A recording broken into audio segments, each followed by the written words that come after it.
महाभारत के महायुद्ध की गाथा में कई वीर योद्धाओं की कहानियां शामिल हैं, लेकिन उनमें से एक योद्धा ऐसा भी था जिसे महानता के लिए युद्ध करना भी नहीं पड़ा।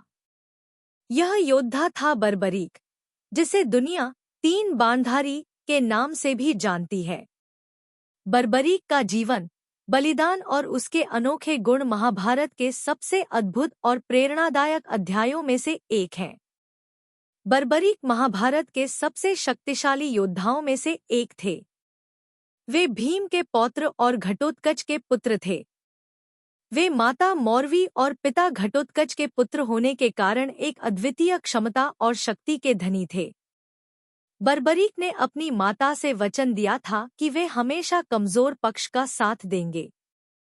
बर्बरीक को भगवान शिव से एक वरदान मिला था, 3 अद्वितीय बाण। ये बाण इतने शक्तिशाली थे कि बर्बरीक केवल 3 बाणों की सहायता से पूरे महाभारत के युद्ध को समाप्त कर सकते थे। इसके साथ ही उन्हें भगवान अग्नि द्वारा दिया गया एक धनुष भी प्राप्त हुआ था, जो अद्वितीय और अजेय था। 3 बाणों की शक्ति। बर्बरीक के पास 3 ऐसे बाण थे जो किसी भी युद्ध को समाप्त करने की क्षमता रखते थे। पहला बाण उस वस्तु या व्यक्ति को चिह्नित करता था जिसे वे नष्ट करना चाहते थे। दूसरा बाण उन वस्तुओं को चिह्नित करता था जिन्हें वे सुरक्षित रखना चाहते थे। तीसरा बाण अपने लक्ष्य को साधकर उसे पूरी तरह समाप्त कर देता था। इन बाणों की शक्ति इतनी अद्भुत थी कि बर्बरीक को 3 बाणधारी कहा गया। महाभारत युद्ध में बर्बरीक का आगमन। जब महाभारत का युद्ध कुरुक्षेत्र में आरंभ होने वाला था, तो बर्बरीक ने अपने शक्तिशाली 3 बाणों और धनुष के साथ युद्धक्षेत्र में प्रवेश किया। उन्होंने अपनी माता से वादा किया था कि वे हमेशा कमजोर पक्ष का साथ देंगे। उस समय कौरवों का पक्ष संख्या में बड़ा और मजबूत था, जबकि पांडवों का पक्ष अपेक्षाकृत कमजोर था। बर्बरीक ने निर्णय लिया कि वे पांडवों का साथ देंगे। लेकिन भगवान श्री कृष्ण को बर्बरीक की इस शक्ति और निर्णय का ज्ञान था। उन्होंने सोचा कि यदि बर्बरीक युद्ध में शामिल हुए तो वे केवल 3 बाणों से ही युद्ध समाप्त कर देंगे। ऐसे में युद्ध का उद्देश्य और धर्म का मर्म अधूरा रह जाएगा।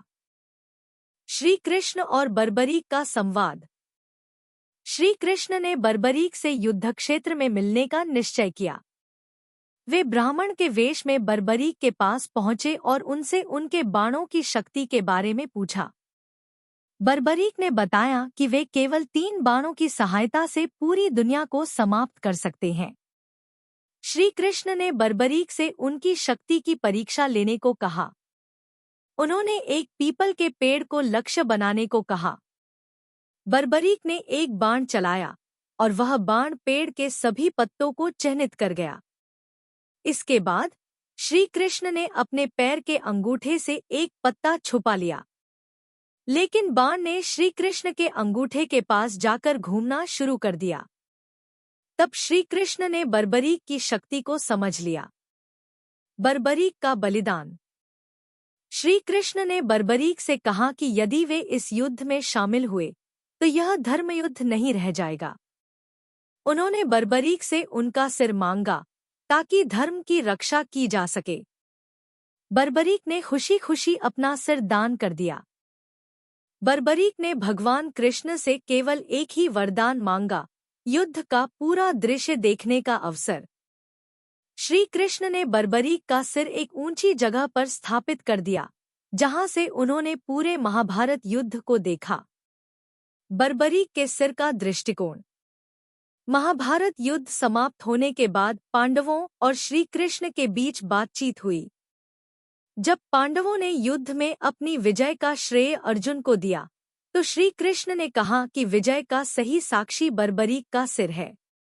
जब बर्बरीक का सिर युद्ध के दौरान हुई घटनाओं के बारे में बताया, तो सभी ने समझा कि यह युद्ध धर्म और अधर्म के बीच था और श्री कृष्ण के कारण ही पांडव विजयी हुए। बर्बरीक का महत्व। बर्बरीक का बलिदान हमें सिखाता है कि सच्ची महानता अपने अहंकार को त्याग कर दूसरों के कल्याण के लिए कार्य करना है। उनकी कहानी महाभारत का एक महत्वपूर्ण हिस्सा है, जो धर्म, न्याय और बलिदान का प्रतीक है। आज भी बर्बरीक को उनके बलिदान और महानता के लिए पूजा जाता है। उन्हें श्याम बाबा के नाम से जाना जाता है और राजस्थान के खाटू क्षेत्र में उनकी एक प्रसिद्ध मंदिर है। बर्बरीक की कहानी हमें यह सिखाती है कि सच्ची शक्ति केवल विजय में नहीं, बल्कि धर्म और न्याय की रक्षा में है। उनका जीवन और बलिदान महाभारत के सबसे प्रेरणादायक अध्यायों में से एक है।